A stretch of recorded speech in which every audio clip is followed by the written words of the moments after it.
Nakakapag-relax ka na ba? Saan ka man nagtatrabaho, mapa-opisina man o work from home o mula. Sandali, hindi yata yan mali yata yan Alamin kung ano ang mga ginagawa, mga nagawang proyekto, programa para sa pag-unlad, balita at public service mula sa mga lungsod hanggang sa mga baryo. Dito lang sa DILG sa DZRH Break Time. Kasama ang mga lingkod sa pagbibigay serbisyo publiko, sina DILG Secretary Benhur Abalos at Lakay Mayor Deo Macalma sa DILG sa DZRH Break Time.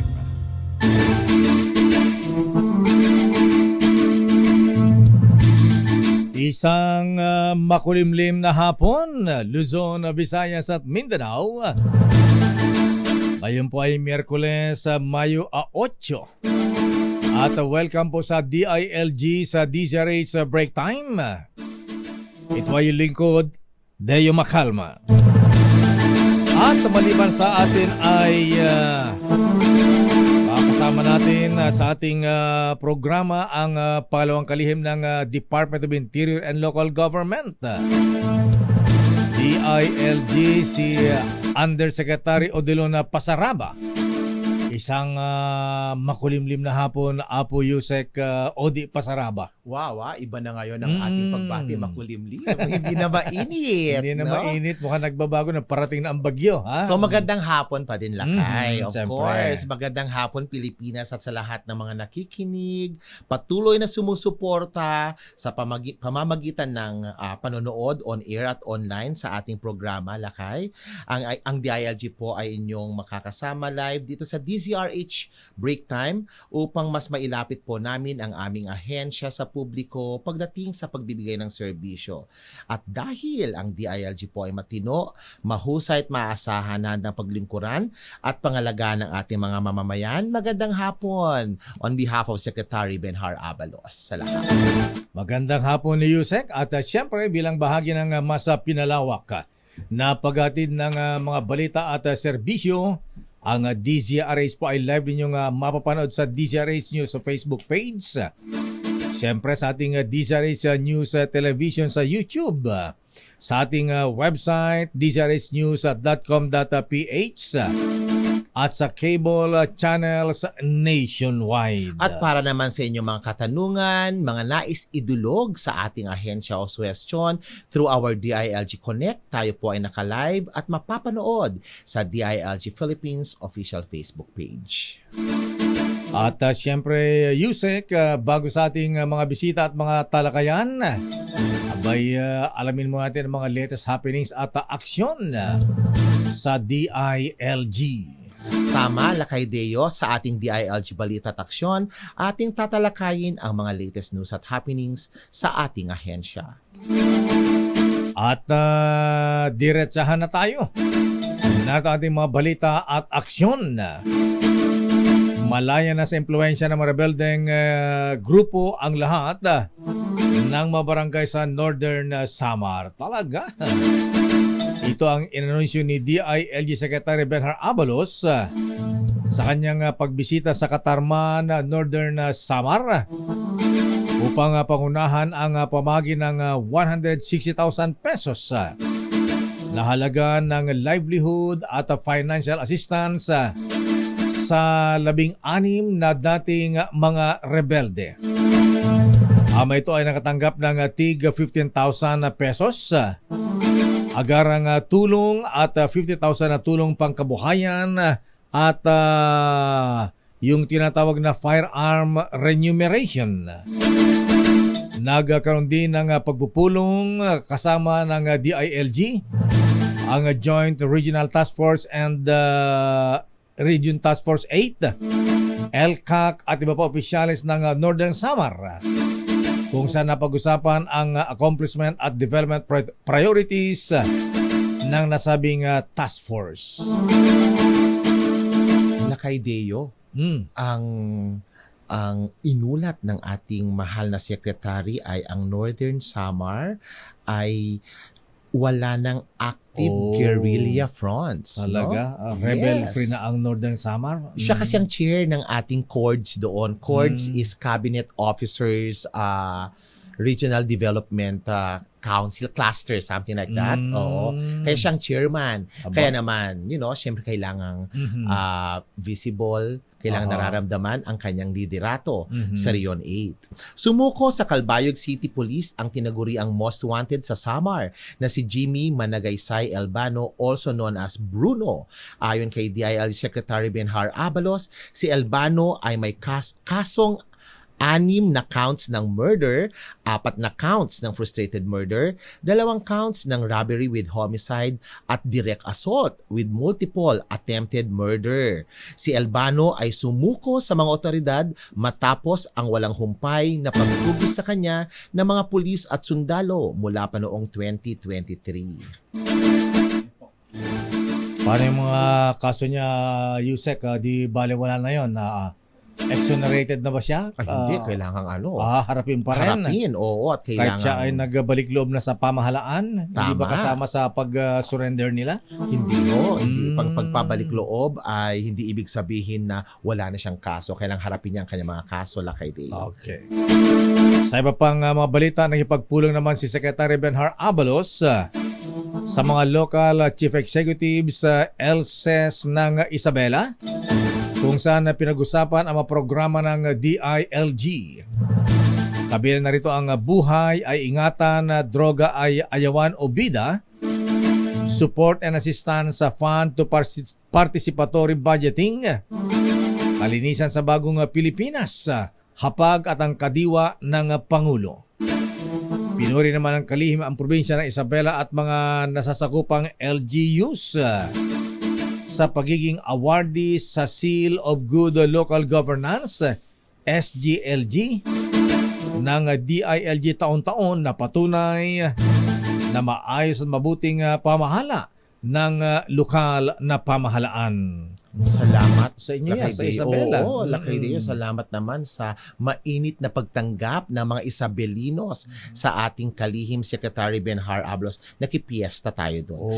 Binigyang diin ni Secretary Benhar Abalos ang kahalagahan ng papel ng pamilya sa laban sa bansa kontra illegal na droga. Ito ang mensahe ng ating kalihim sa pagdiriwang ng unang anibersaryo ng Buhay Ingatan, Drogay Ayawan Program sa Lingayen, Pangasinan nitong Sabado lamang. Ayon kay Secretary Abalos, dapat nagabayan at alalayan ng mga magulang ang kanilang mga anak upang mailayo sa bisyo ng ipinagbabawal na gamot. Hinimok din ng ating kalihim ang bawat pamilya na makiisa sa kampanya ng pamahalaan na wakasan ang paggamit ng pinagbabawal na gamot habang patuloy ang pagsugpo ng Philippine National Police, Philippine Drug Enforcement Agency at National Bureau of Investigation sa illegal na droga. Drug-free na rin ba ang Isabela o hindi pa? Drug-free Isabela, mukhang meron pa tayong mga areas Meron doon. pang Yes. konti. Yes, Lakay Deo. Mhm. Sa pamagitan ng BIDA program, dapat drug-free na rin ang inyong probinsya. Yan naman ang ating Aha. mithiin at hikain. Kaya naman ang ating mga barangays pinupukpok ngayon ng DILG na mag-drug clearing operation. Mhm. At ilan lamang yan sa mga balitang hatid ng DILG.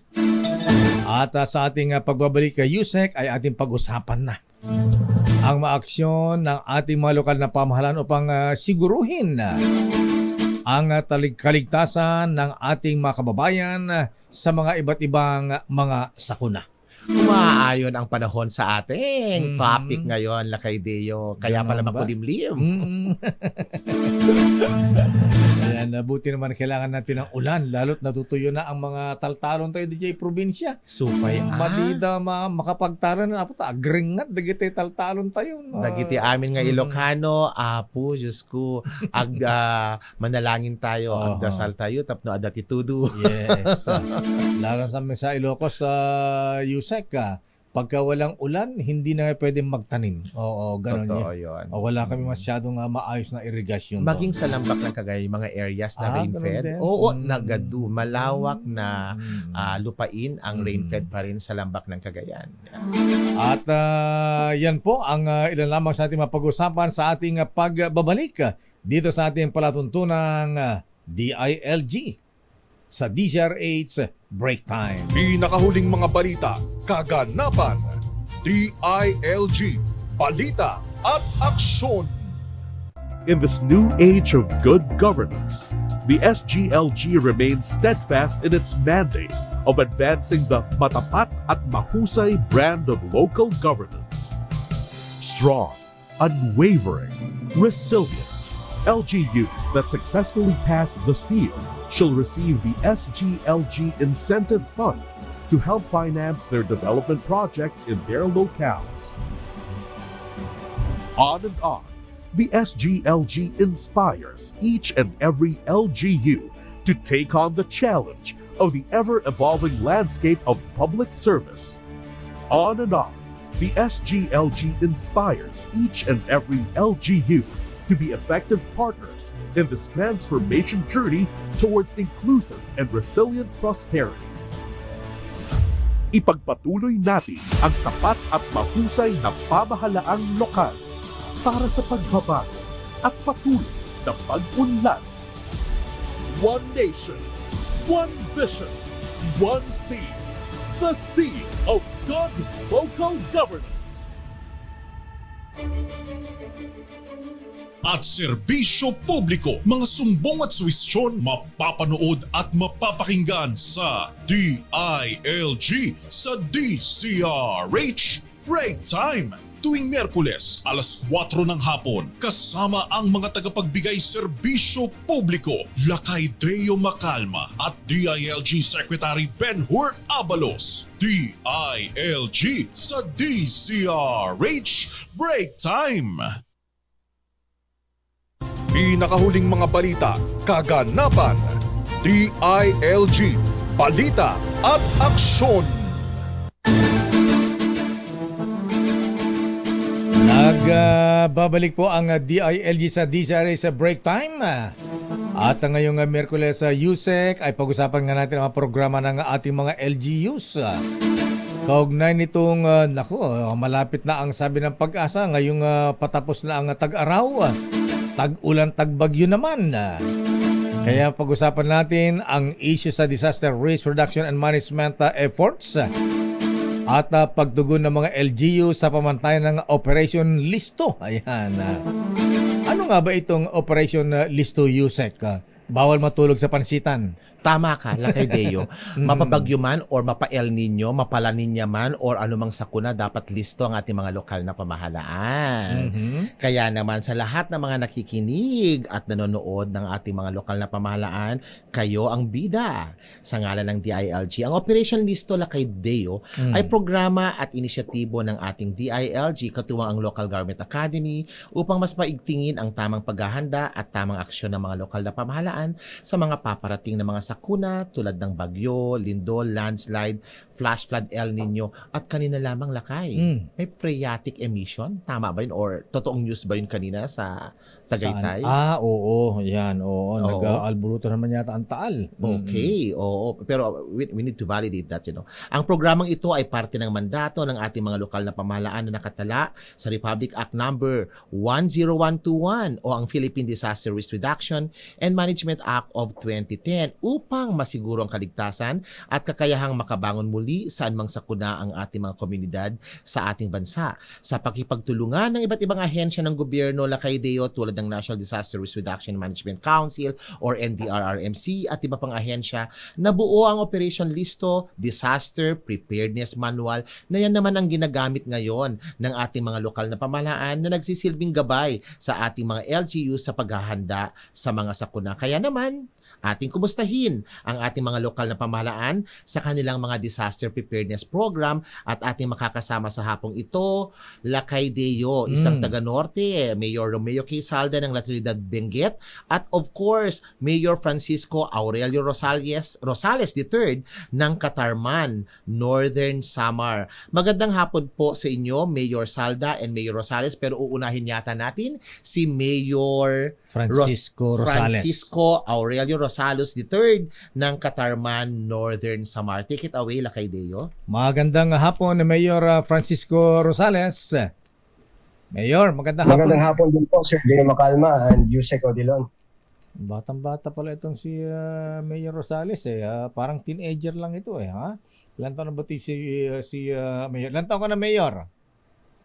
37 na po, sir. sabi nga, Parang 20s lang, no? Oo, Oo, sa lahat ng mga nanonood. Ako. 37, matanda lang ako ng 3 taon sa kanya.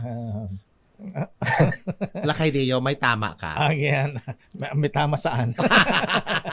Anyway, si Mayor Rosales, sandali naman po, Mayor Salazar, ayan, pero si Mayor Francisco, ayon po sa World Bank Report, alam po niyo ang inyong probinsya, ang Northern Samar, partikular na ang Katarman ay isa po, ayan, sa mga itinuturing na high risk na lugar pagdating sa bagyo, ayan, pagbaha at landslides.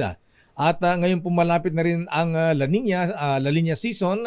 Ibang pagpasok ng mga bagyo sa bansa, ayan, may mga ginagawa na ba kayong paganda, Mayor, pagdating sa disaster risk management, lalo typhoon belt, ang inyong probinsya? Actually, not Katarman alone, no? I think it's the Buong entire Samar. region, Region Yes. 8. Mm-mm. Dinadaanan po talaga siya ng bagyo kadalasan. We're experiencing a minimum of 6 to 8 tropical cyclones in a year. Sa paghahanda po, ang ginagawa po ng lokal na pamahalaan para matugunan po ang preparasyon sa bagyo, pinapalakas po namin ang aming grassroots program. We activate our BDRNC, the Barangay Disaster Risk and Reduction and Management Council. Yearly po yan, annual na program na isinasagawa ng ating MDRRMO para po matugunan at makapag-prepare ang ating mga barangay. For instance po, in a certain barangay, alam po nila agad kung saan sila mag-evacuate at meron po kaming mga MOA sa certain stores, pharmacies, if ever na yung mga food provisions namin at mga medical provisions po ay magkulang. When it comes to preparedness, we're trying to be prepared, pero pag bigyan po tayo ng bagyo na tulad ng Typhoon Haiyan, I think it will be a whole of nation approach na magtulungan. But here in the province, since parang naging normal na po talaga na daanin kami ng bagyo, closely monitored po kami ng Provincial Risk Reduction and Management Council din. So we closely coordinate with them. If ever may mga memorandum na ikakascade, automatic po namin sinusunod at kami naman i-disseminate po namin yan sa lokal na mga barangay.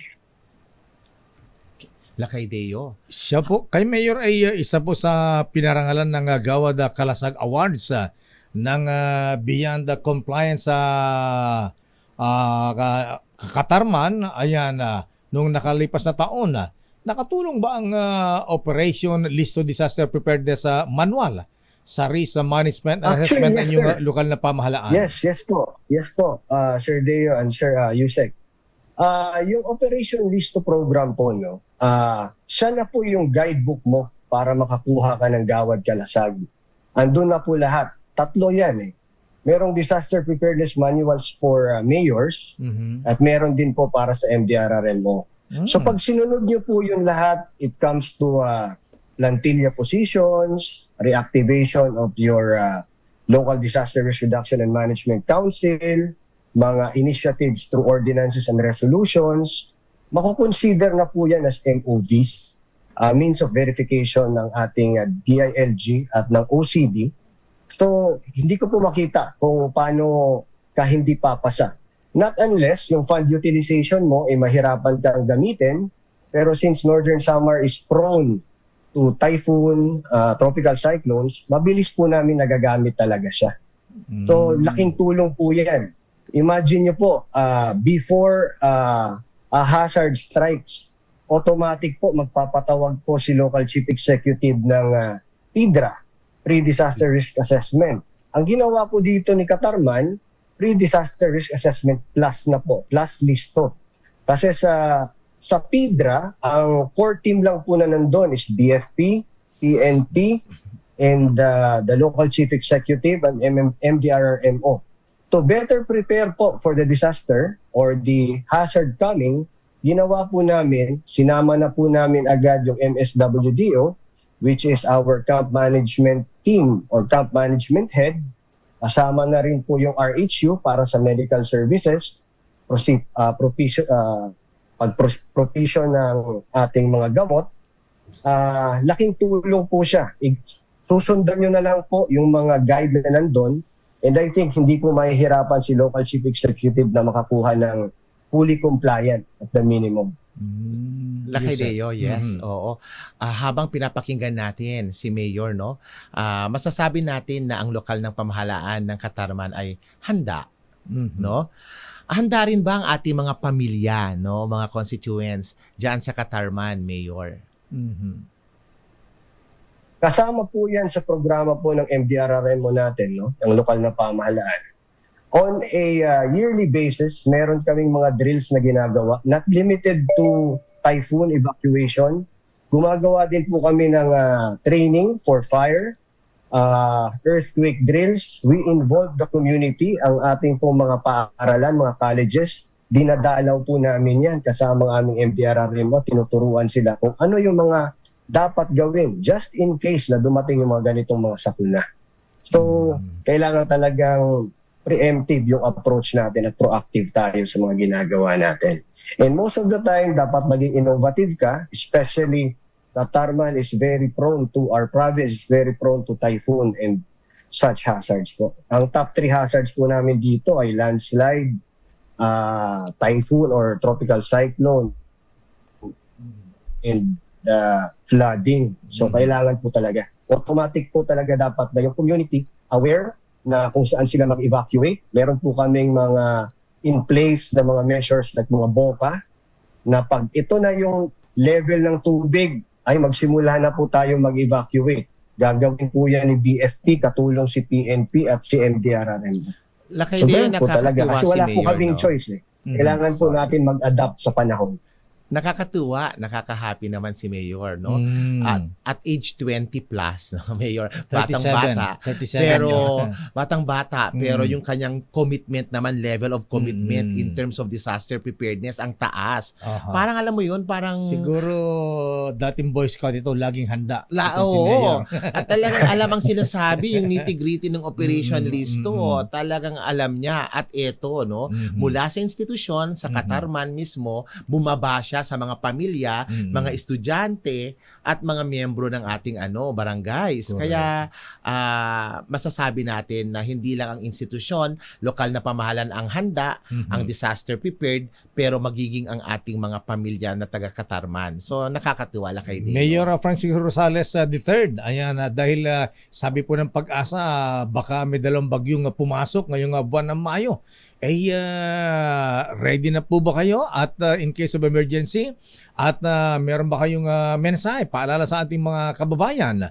At ano po, meron po ba kayong mga hotlines na maaring tawagan, ibigay sa ating mga kababayan na Mayor Francisco Rosales, sir? Again, kung preparedness po, we are trying to be prepared. Pero kung bigyan po tayo ng mga sakuna or mga hazard or disaster na one for the books like what happened with the Shareline incident, Mhm. nako po, all nation approach po talaga yung kailangan ulit dyan.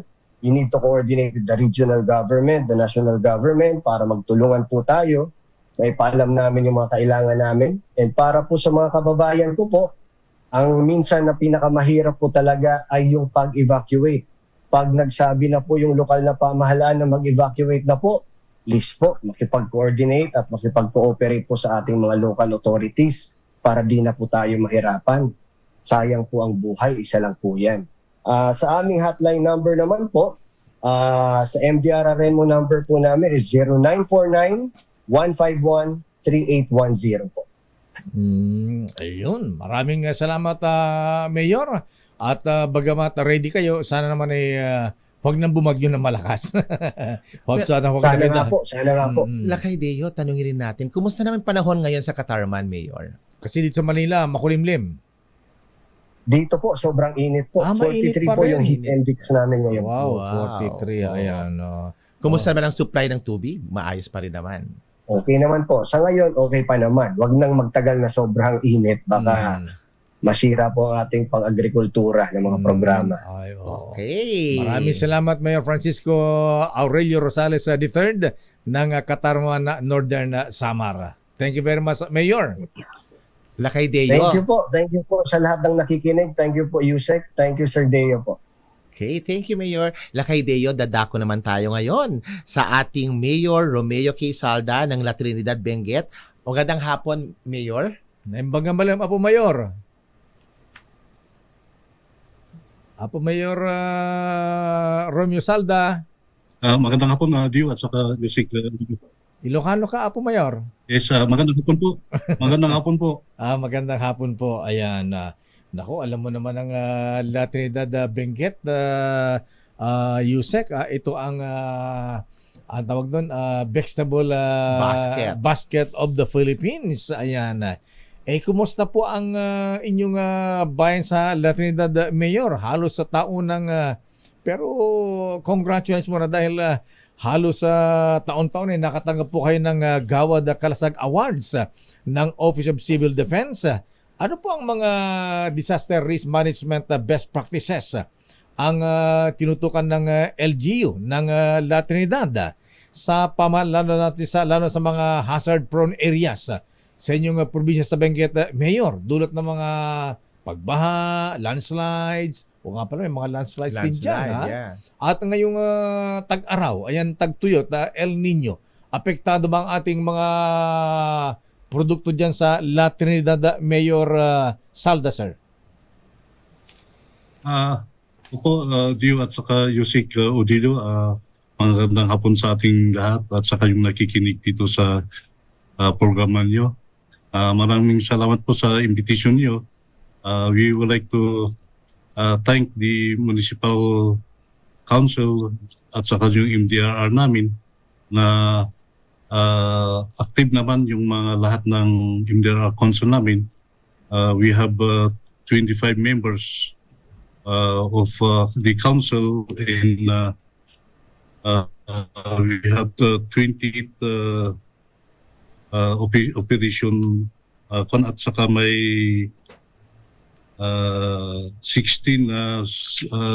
CSOs na active na panahin sa MDRR Council. Marami at saka yung BDRR namin, BDRR Council namin naka active po sila sa kahit na anong sako ng idudulot dito sa munisipyo ng La Trinidad. Affected po ang munisipyo ng La Trinidad dahil sa El Nino. Dahil kumunti na yung supply ng deep well at saka spring natin, medyo maliit na ang tubig doon sa spring at saka sa deep well natin. So mga farmers natin nag-sacrifice sila sa mga ibang source ng tubig. Maganda at may delivery natin ang mga iba't ibang association ng water supply dito. Sila po ang nag-augment ng pang-irrigation ng mga farmers dito sa munisipyo ng La Trinidad. Lakay Deo. So, nagwo-water rationing, parang ganun, Mayor. Merong nagde-deliver ng mga tubig na pangangailangan ng ating mga magsasaka. Pandili ng mga pananim, Mayor. Opo, inilagay mo nila sa tangke kasi may tanking ang irrigators. Kaya lang yung supply ng tubig galing sa spring, kulang po yung tubig na sa spring. So ang ginawa ng mga farmers, nagpa-deliver na lang sila sa tangke. Pupunuin na lang yung delivery truck ng mga tangke para yun ang gagamitin sa pang-irrigation sa mga strawberries po natin. Ayan. Paano yan, Mayor? Nabawasan po ba ang produksyon ng mga strawberries, repolyo, ayan, cabbage, patatas, mga ganyan, carrots? Apektado ang produksyon, Mayor Salda, sir? Hindi naman masyado, kaya lang kasi medyo malamig pa rin dito sa Trinidad, hindi masyadong mainit. So medyo okay lang naman kahit na once, twice a week na lang magdidilig yung mga farmers. okay na po yung mga gulay at saka strawberry po natin. Buti naman. Wow, mabuti pa si Mm. Mayor Mm. Salda at saka sa mga kababayan natin sa La Trinidad. Inggit, malamig pa daw doon. Kung sa Catarman Summer, 43 degrees daw. O kaya sa... Anong temperatura natin dyan, Mayor? 27 po. Pwede. Tara na sa La Trinidad. Okay, sa mga nanonood, bisitahin ang La Trinidad. Get Mhm. away area natin yan. Oh. Mayor, kumusta naman ang ano magandang epekto ng Operation Listo Disaster Preparedness Manual natin sa ating mga kababayan dyan sa La Trinidad, Benguet at sa lokal na pamahalaan, lalong-lalo yung ating mga DRRMOs? Marami po ang epic ng operation listo natin kasi yun ang guidebook natin para sa operation at saka mga preparation of mga iba't ibang kailangan ng mga barangay at saka sa munisipyo at saka ibang responders natin. Kailangan na lahat ng mga equipment, lahat ng mga kwan andun na para during disaster mabilis na mag-respond yung mga responders natin at saka sa barangay.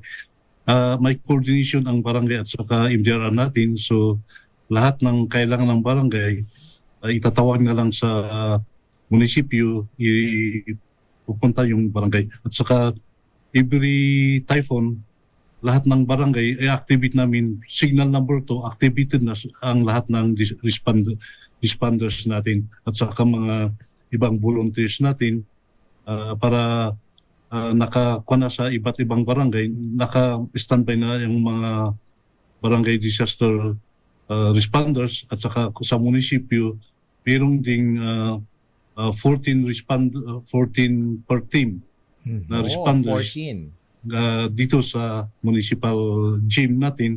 So pag signal number 2 na, automatic na magre-report na sila dito sa municipal gym para tingnan kung ano ang tatawag ng mga barangay at saka kung ano ang i-respond nila. Ang kung dito, Gio at saka Yusik, flooding, slide, yun ang Landslide. kung dito sa munisipyo ng La Trinidad. Mga grass fire lakay Deo, meron kaya sa kanila? May mga nangyari bang grass fire dyan sa La Trinidad, Mayor? We have 3 grass fire Oh. sa Pugis Communal Forest, sa Tawang at sa Silan. Kailang konti lang, 8 hectares lang ang malaki, yung 8 hectares ng Tawang. Ba, malaki na Yun rin lang yan. ang pinakamalaki na grass fire na nangyari dito sa kailang after 2 days na Napula din kaagad. napatay na po yung mga grass fire dito sa munisipyo ng Lagtad through the efforts of our barangay officials, Wow. our fire department at sa mga kapulisan natin at sa mga barangay responders natin. Wow. Mayor, balihan ko lang yung mga produkto na yung mga gulay dyan. Hindi ba apektado ang kita na ating mga farmers dyan? O hindi ba kumita ang hindi ba humina ang kita? Hindi ba humina ang produksyon? Hindi naman kasi yung mga ibang gulay, we have 13 municipalities of Benguet. Sila po nagsusupply ng gulay dito sa trading post at saka Baptisi. Kasi may 4 hectares na bagong bagsakan natin, yung Benguet Agri Trading Area na nasa Benguet State University. Lahat, everyday po may supply po ng gulay. Galing sa iba't ibang munisipyo at saka may sa ibang probinsya sa Baoco. Salamat naman sa La Trinidad, Benguet. At least kahit paano meron tayong supply Yes. ng fresh at Gulay, gulay. strawberries, ayan. di ba, Mayor? Salamat. Okay. Mayor, Deo. baka may mensahe po kay Mayor sa ating mga kababayan dyan sa may La Trinidad. Dyan sa Benguet, ayan, meron ba kayong in case of emergency, meron ba kayong mga hotlines na maaari pong tawagan na ating mga kababayan dyan sa inyong lugar? Mayor Salda, sir. Opo, may hotline kami 422-2601. Saka may number ng MDRR natin 0920-3052-457 po. Yun ang kwan. At saka, we would like to thank yung fire natin at saka yung MDR natin. We have distributed already our hotline to the respective household. Mhm. So, yun idinikit sa bahay nila yung Mga hotlines natin na hotlines. tawagan kung in case of emergency po. Ba, maganda yan. Ganda, magandang information. Ano yan? Maganda yan, advocacy. Mayor. Dapat gayahin din ng mga ibang mga LGUs yan. Oo. Tama, Lakay Deo. Mayor Romeo At saka Salda.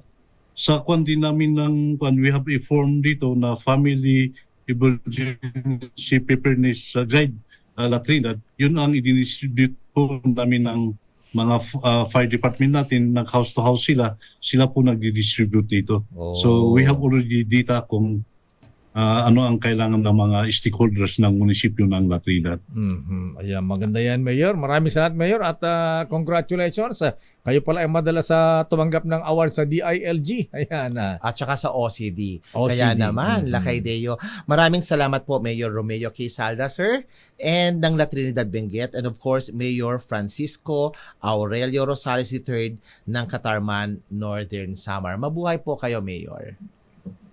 Thank you very much, Dio, at saka Yusik Udilio. Thank you very much for your interview at saka sharing our best practices of the municipality of La Trinidad po.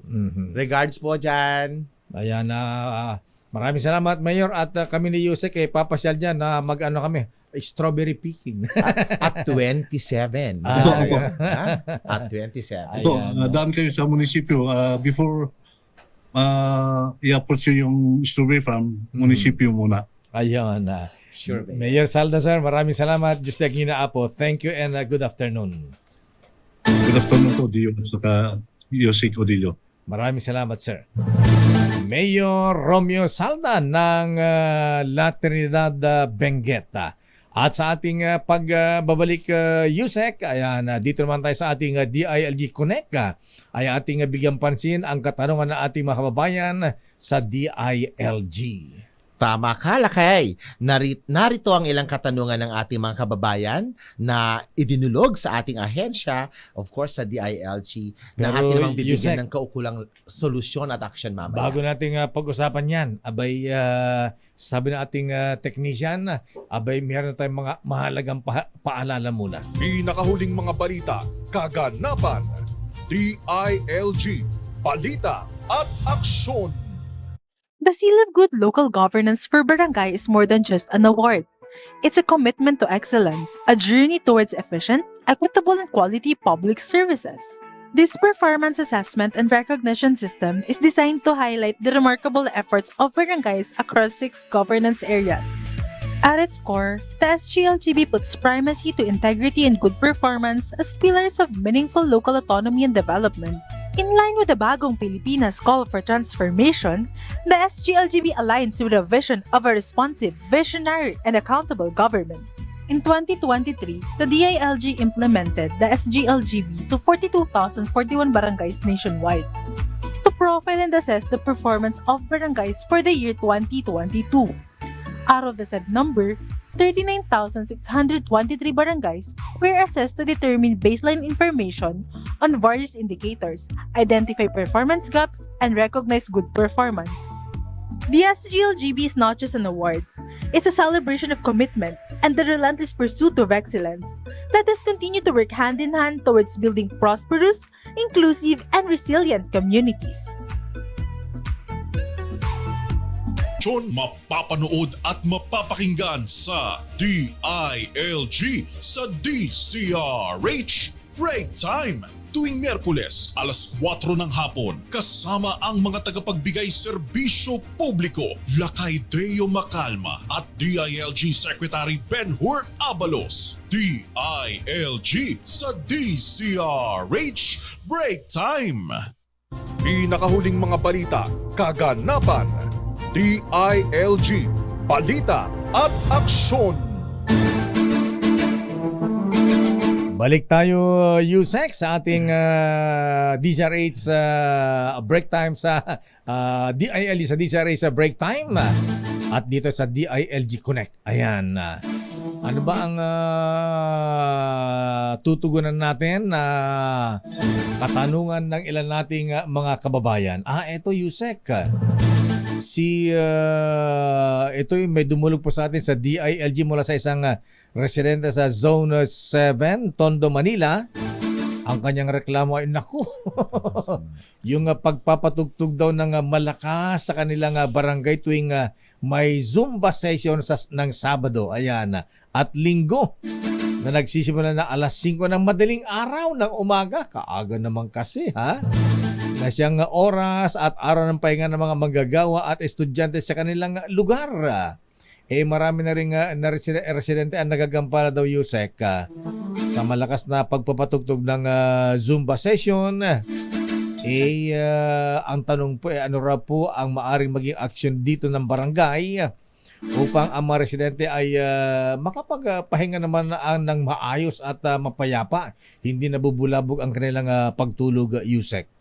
Nako, parang kayang balansahin natin ang katanungan, Lakay Deo, dahil siyempre ang DILG sumusuporta naman sa mapayapang, pagbi-build up ng mga mapayapang lokal na pamahalaan, mga komunidad.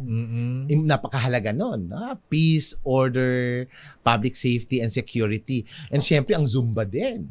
Siyempre. Ang pag doon sa BIDA program natin, Buhay Ingatan Drogay Aywan, ni Secretary Benhar Abalos, nako, kailangan maging fit ang bawat Pilipino. So, ikaw ba nagsusumba kayo ni Secretary? Nagsusumba ba kayo? During sa mga bida, siyempre sasali tayo kasi alam mo naman, kailangang magiging makipamuhay tayo sa mga aktibidades sa ating mga lokal na pamahalaan. Kaya naman dito sa taga Zone 7 ng Tondo, Manila, pinapahalagahan ng ating mga barangay, ng ating syudad ng Manila ang welfare ng ating mga constituents, Lakay Deo. So, para mas lalong mabigyan ng ngipin, mabigyan ng aksyon, at mabigyan ng mga aktibidades itong promotion ng general welfare, ang ating mga lokal na pamahalaan ay may kakayahan na magpatupad ng mga ordinansa na nakaangkla nga dito sa General Welfare Clause ng ating Local Government Code. Kaya ang mga barangay officials, kung wala pa silang ginagawang aksyon, ukol sa malakas na pagpapatugtog sa barangay na 5 a.m., pwede na siguro 5 a.m., Lakay Deo. Masama naman kung 4 a.m. or 12 midnight, no? Ay maaring dalhin ito sa mga sanggunyang panlungsod or sanggunyang bayan. Ang ibig sabihin namin dito sa DILG, Lakay Deo, ang ating barangay ay may kakayahan na patupad or gumawa ng ordinansa para mabigyan ng solusyon itong dinudulog ng ating querant, no? Or either pwede siguro mga executive orders ng ating mga barangays kung sakali, okay? Kaya kung wala silang ginawa, despite na meron silang reklamo sa ating barangay, ay kailangang idulog na to sa ating mas mataas na lokal na pamahalaan. At yan sa office ni Mayor, or sa PNP, or maging sa ating mga sanggunyang bayan.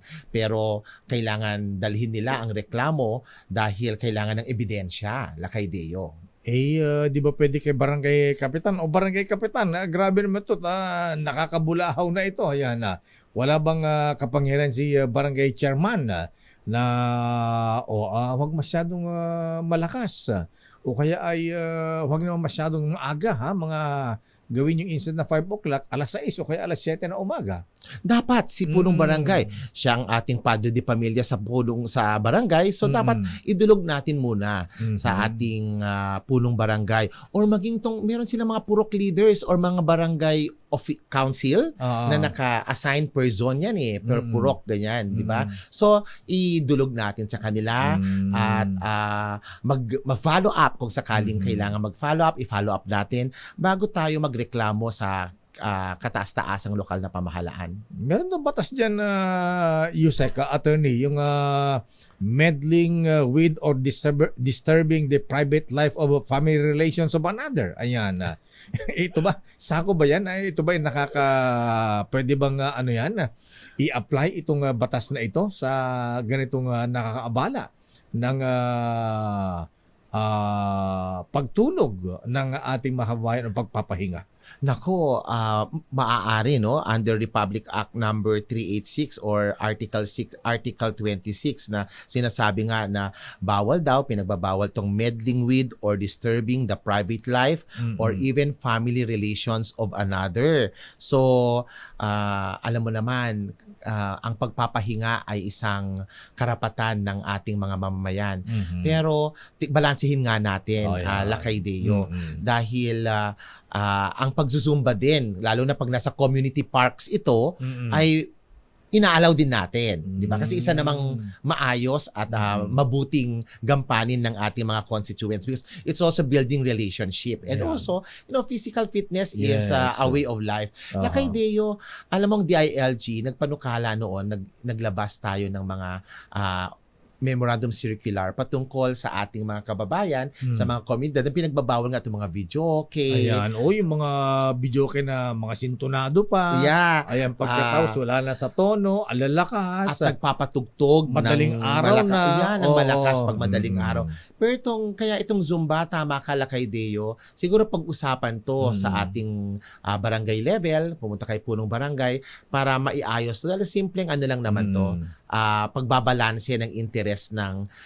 itong natutulog pa rin ng 5 o'clock AM. Pero meron tayong mga sektor sa lipunan na kailangan ng Zumba. Muna siguro malakas. Masyadong malakas. Para hindi maging noise pollution, no? Ayan. Lakay Deo. Okay, para hindi na sila maabala, mag-Zumba na rin sila. Pero dito sa na rin. Manila, Lakay Deo, 5 o'clock AM ay, alam mo na, pag Sabado and Sunday, yan ang yung pahinga rin naman ng ating mga kababayan. Ako pagka Sabado nagigising ako medyo late na rin. Ayan, Tama siyempre ka, Lakay Deo. bawi ng pahinga. Ayan, so ayan. So sa ating querent, Lakay Deo, sana nakikinig ka. Ang aming maipayo ay idulog kay punong barangay itong reklamo para I'm sure ang mga punong barangay natin at mga barangay officials ay aaksyonan naman ang kanilang mga idudulog na reklamo. Ayan, okay. Maraming salamat Yusek sa inyong paalala. Ayan, katugunan dito sa complaint ng isang kababayan natin dyan sa may Tondo, Zone 7, Tondo, Manila. Ayan, pag-usapan yan. Baka mami magalit yung natutulog. Sabi nga nila, biruin ang lasing, huwag lang ang bagong gising. Lalo yan. Lalo na pag Saturday, Sunday, Lakay Deo. No? Anyway, maraming salamat po sa inyong pagtutok sa ating programa hanggang sa susunod na Miyerkules, alas 4 hanggang alas 5 ng hapon na Yusek. Maraming salamat, Lakay Deo. That's the DILG sa DSRH Break Time at saka lahat mga nakatutok, mga mamamayang Pilipino. Salamat sa suporta, lalong-lalo na sa DILG. At of course, nagpapasalamat ang ating Secretary Benhar Abalos sa mga nakatutok sa programang ito. Ako po si Deo Macalma at Yusek At Odinon. Odi Pasaraba ang naglilingkod lagi sa inyo. Magandang hapon po. Inyong napakinggan ang DILG sa DZRH Break Time. Kasama ang mga lingkod sa serbisyo publiko, sina DILG Secretary Benhur Abalos at Lakay Mayor Deo Macalma.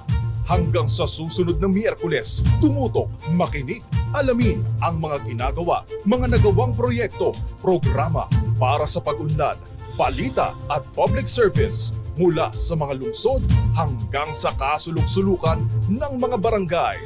Dito lang sa DILG sa DZRH Break Time.